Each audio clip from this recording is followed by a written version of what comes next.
home bosses. Welcome to my channel, and in today's video we're going to be answering some questions that my lovely members in my Facebook group have asked me.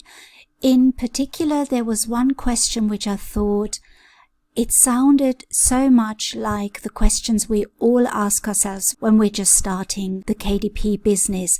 Do you remember when you first started, or maybe you're just starting now and you're full of doubts?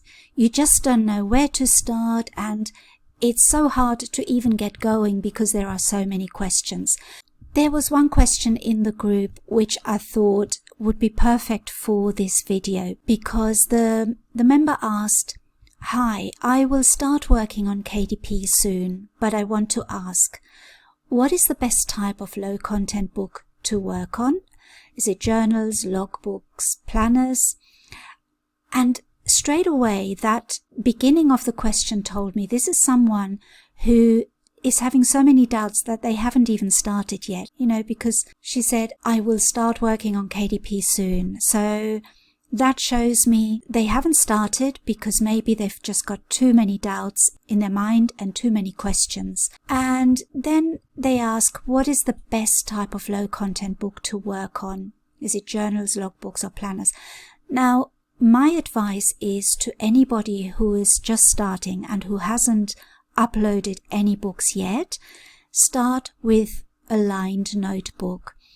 And if you look at my videos that I made about how to start, you will see that I say the same thing in those videos as well. Start with lined notebooks because they're easy to produce. They teach you the process, and you can use the free interior that I gave away in that video series, but I will put the link to it underneath this video again so that you can just download it. It's free and you can use that as your notebook interior and you can get started because it's important to just put your first book out there. Once you have got your first book on there, it all gets a lot easier.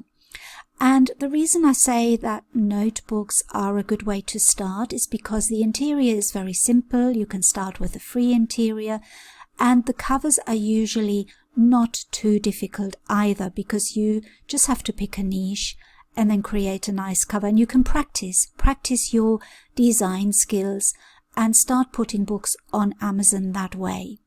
So you start with notebooks, you familiarize yourself with the process, how you make them, and then everything becomes a little bit easier because once you have 2 or 3 notebooks out there, I would say don't make more than 10. Just make 10 notebooks, maybe less. If you're really confident and you want to start something else, you can do that as well. But to start with, just make 10. Unless you plan to have a different strategy, unless you plan to just make notebooks, which you can do as well. But I would say, try something different.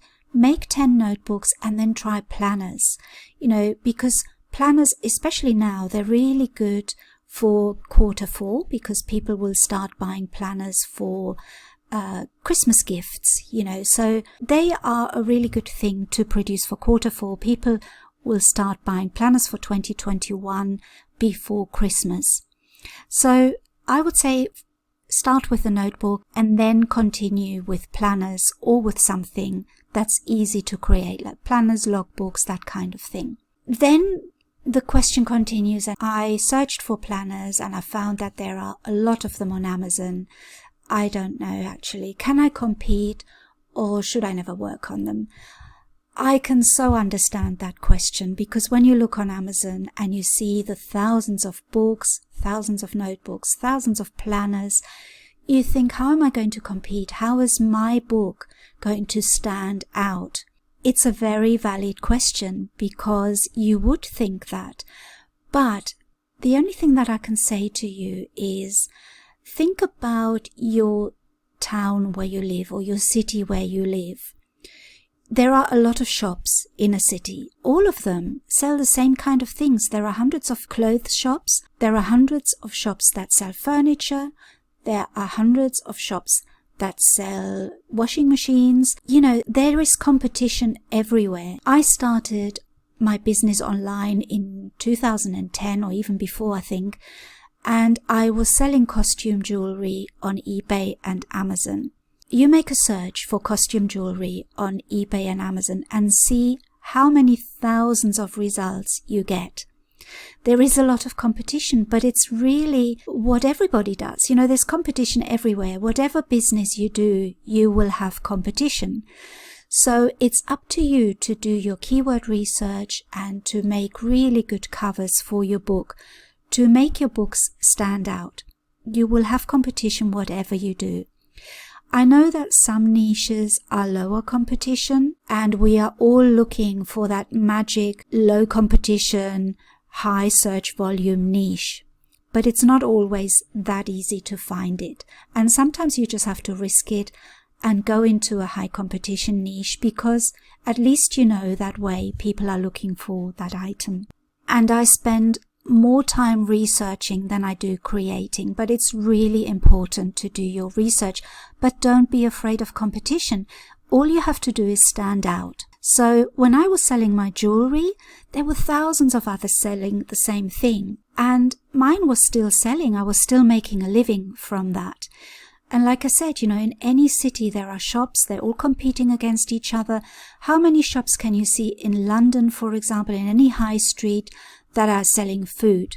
You know, there are so many, but they're all making a living. There are plenty of people out there buying the stuff that the shops sell. The one thing that I would really want you to take in from this video is that competition or high competition should not stop you from starting your book business. Don't be afraid, you know, because once you put your book on, it's there on Amazon and someone might find it. And if you've done your research and you've chosen some good keywords, someone will find your book and start buying it. And then when you sell your first book, that excitement and that really positive feeling, I remember when I sold my first book, that really motivates you to keep going. And that's all you're waiting for. You're just waiting for your first sale. And if you're selling very few books and you're thinking this isn't working, just don't give up and keep going, because it will come. Change your keywords, change your covers. But this business works, because if I can do it, you can do it too. So we just have to find the way for it to work for us. The answer to your question, can you compete with the other people? The answer is yes, absolutely you can compete, because everything we do in life is competing with somebody else, you know, and you can't let that stop you, because that is where we become better. That is where we improve what we're doing, by competing with other people. So if it was easy, everybody would be doing it, and, you know, nobody would be poor in this world. Unfortunately, not everybody has the mindset to do this. So the first thing I will say to you is don't give up. Give it a try. If something doesn't work, try something else. But at least start. You know, if you don't start, you're not going to sell anything. But if you start, then you start getting better, and you get used to it, and you get more confident, and the success will come in time. So the question then continues, and they're asking, I'm trying to think in different niches, but nothing in my mind. I think they mean that they're trying to think of what niches to go to, but they can't think of any. They're also asking, how can I know that if I make this book, it will sell good, it will sell well? And how can I know that my cover is good or low quality? The answer to that, the short answer to that is you don't know. Nobody knows. Nobody knows when we're making a book whether that book will sell. At the end of the day, you just have to put it on Amazon, and then the customer will decide if they want to buy it or not. But the only way you can find out is by putting it on Amazon. You can't find out if a book will sell without putting it for sale. It's like setting up a market stall and thinking, will this sell? Nobody goes to a market, sets up a stall, and wonders if it will sell, because you're going there to sell. You have to think of it that way with your KDP books. It's like a market stall. you're setting up your market stall and you're going there to sell. And then you have to try and get the business to your stall. It's the same with your books, but if you don't put your books on Amazon, you won't sell. So you really have to put your books on Amazon. And if you put 5 books on Amazon and they don't sell, put 5 more books on Amazon, but change something about them. Don't put the same type of books on Amazon. It's all about changing and finding what you are good at, because what sells for me might not sell for you. What sells for somebody who's selling 1,000 books a month doesn't work for somebody else. It's really depending on your books, on your interiors, on your keywords. It depends on so many things that you really only find out by practicing and by putting your books on Amazon. The other thing is 70 to 80% of my books never sell. I've got 400 and something odd books on Amazon, so that's not too much, and only 70 to 80%, sometimes it's 70, sometimes it's a bit more, don't sell. So that means that I have created a lot of books that nobody has ever bought. Do I feel bad about that? No, because the 20 to 30% that do sell, they create my income. So it doesn't matter if 70 to 80% don't sell, because my income is created from the 20 to 30% that do sell.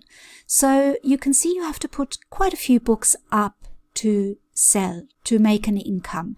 You could have one book and make a lot of money on one book. But, we have to be realistic. In the low content business, it's a little bit more difficult. So I know that I keep saying that it's not quantity, it's quality, but quantity does have an influence. You do have to have a certain amount of books, but I can't tell you what that amount is because it's different for everybody.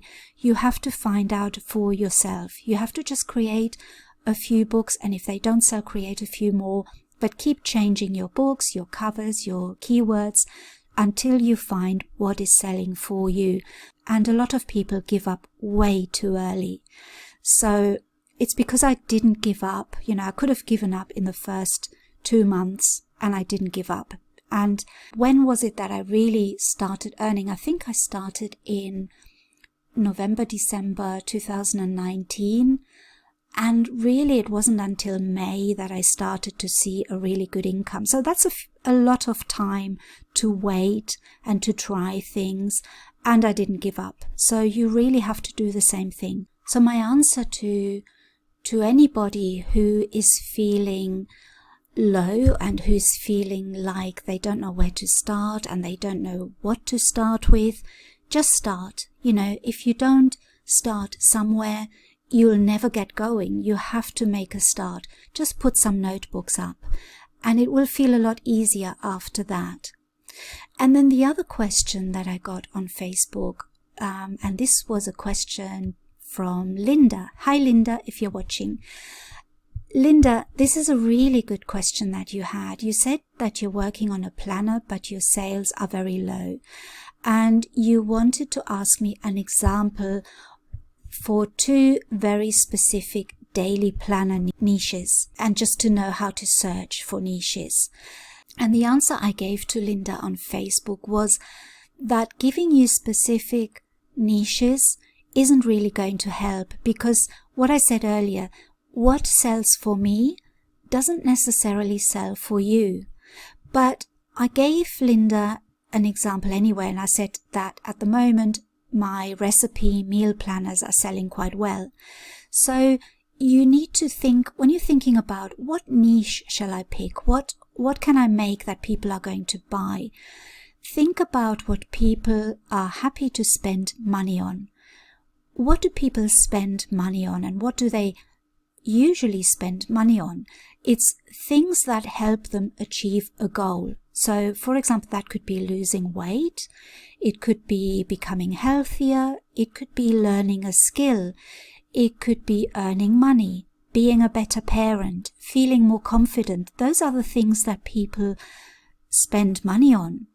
Just think about it in terms of YouTube. When you're watching a YouTube video, why are you watching that YouTube video? Because you're hoping to get some information that will help you. So our books are exactly the same thing. You know, if your book can help someone, that is the book they're going to buy. So there is an endless list of niches that you can find, because there is an endless list of things that people need help with.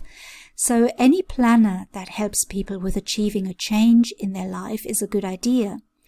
And you can do that also by looking on Amazon bestsellers or in Amazon new releases. I get a lot of ideas from looking at those places.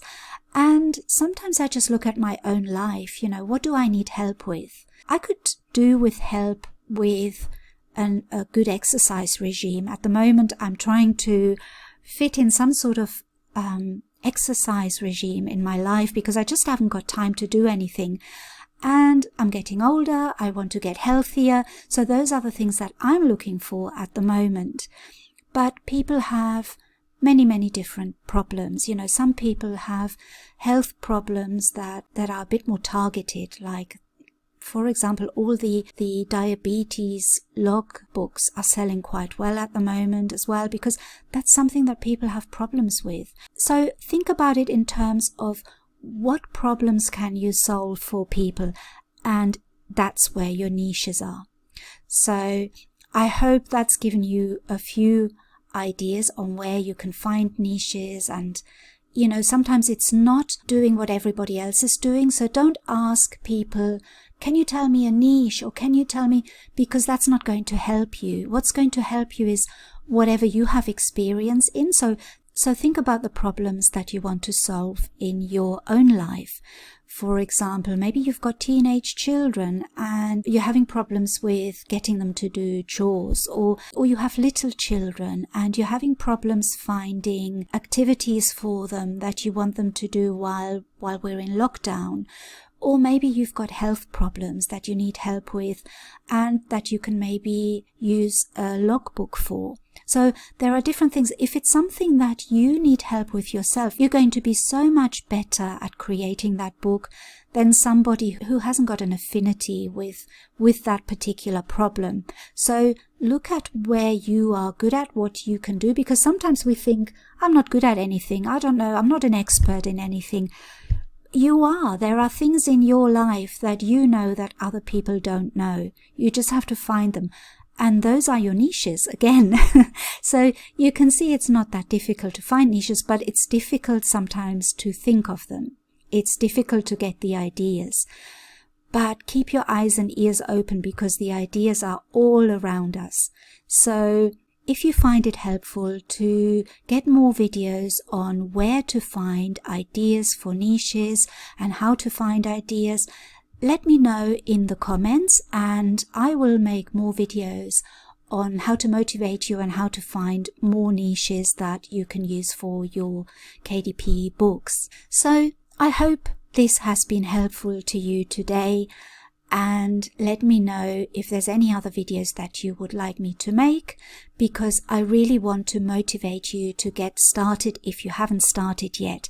And if you are doing the KDP business and you're at a little bit of a low and you're not selling enough, let me know. I'm here to help you. So let's do this all together, because I need help as well as anybody, and I'm always looking for more ideas and more things that I can do to improve and to take my business to the next level. So we can do this all together. So thank you again for watching. If you haven't subscribed to my channel, please consider subscribing, because then you will get notified of any new videos that I bring out. And thank you again so much for watching. I'll see you in my next video. Bye bye.